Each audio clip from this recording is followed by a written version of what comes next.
Well, women in agriculture is nothing new. In fact, the Pioneer Woman statue stands today in Ponca City, honoring their dedication to the land. And while a part of our past, women in agriculture are increasingly part of our future. The latest census shows female operators of farms is one of the fastest growing segments in agriculture. This week, we begin our show by looking at what's behind this trend and meeting some of the women who are a part of it.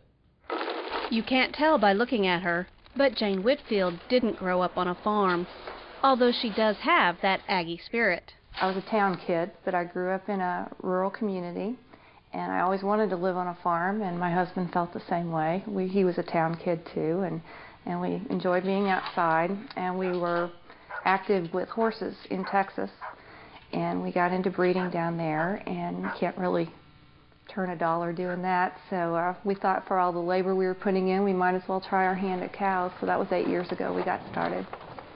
Now her husband's work takes him away from home much of the time, leaving Jane to run their farm.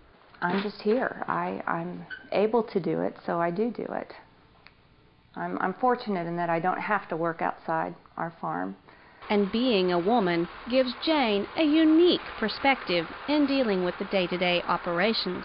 Well, just the fact that we're in a calf operation here, I think that being a mom, that's helped be a little bit more empathizing toward the animal, and I've been able to nip some things in the bud, veterinarianly speaking, because I've been able to see and understand what's going on. So biologically, that's helped me and I think be a better steward to my animals. But there's more to farming than just working with the animals. There's also pasture maintenance. My favorite tool is a lopper. This place was nothing but ragweed and cedars when we moved out here 8 years ago, and my husband just about killed us back, cutting all the cedars down. And now I go around all the time, and because I can kill them before they grow. Pound for pound, you get usable forage if you take the bad stuff away. And I'm a real big cedar fanatic, kill them all. Is that if you cut them off below their lowest branch, they won't come back.